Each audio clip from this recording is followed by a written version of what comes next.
Hello' guys, ৰাতি মোৰ এটা মানে ঘটনা ঘটিবলৈ আহিছিলে এই পোৱালিকেইটাৰ কাৰণে, হেণ্ডিমেনকেইটাৰ কাৰণে। এই চাব পাৰে, মই ৰাতি 12টা মানত শুই আছিলোঁ, ৰাতি 12 বাজি। সি চাব পাৰে, সি ক'লে মোক, এইটো ভাইটি হয়, নামটো কি আছিল কৈ দে? প্ৰেম। 12টা বাজি শুই আছিলোঁ মই, সিহঁতি মানে পুৰা জাম আছে, গাড়ীটো পুৰা জাম আছে, লাইনত আছোঁ আমি। ইয়াক ক'লোঁ, সিহঁতি গুচি গ'ল ৰাস্তা চাবলৈ, জেগা চাবলৈ গ'ল আগত। ফোন কৰিছে, ফোন কৰিলে মই আহিলোঁ। সি ক'লে মোক, ফোন কৰি কৈছে আহক আপোনালোকে, জেগা খালী আছে বোলে, আহক আহক আহক। জবৰদস্তি কৰিলে, মই গুচি গ'লোঁ। সিহঁতৰ কাৰণে মই টোপনি গুচি গৈছিলোঁ। সি কি ক'লে, জবৰদস্তি মাতিলে, গুচি গ'লোঁ। গৈ চাইছোঁ জেগাটো, গাড়ীটো দেখালে, ৰখাই দিলোঁ। অকণমান শুই আছোঁ, ওপৰৰ পৰা লেণ্ডশ্লাইড হৈ আছে, পাহাৰৰ পৰা লেণ্ডশ্লাইড হৈ আছে।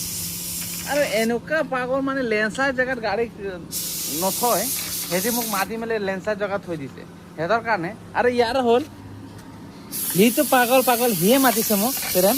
সিটো পাগল, ইয়াৰ ড্ৰাইভাৰো পাগল, দুটাই পাগল মানে, একদম পাগল মানে। মা কচম কি কওঁ, কালি মই মানে সিহঁতৰ চক্কৰত আহি গ'লোঁ, ৰাস্তা আৰু অভাৰটেক কৰি আহি গ'লোঁ আকৌ।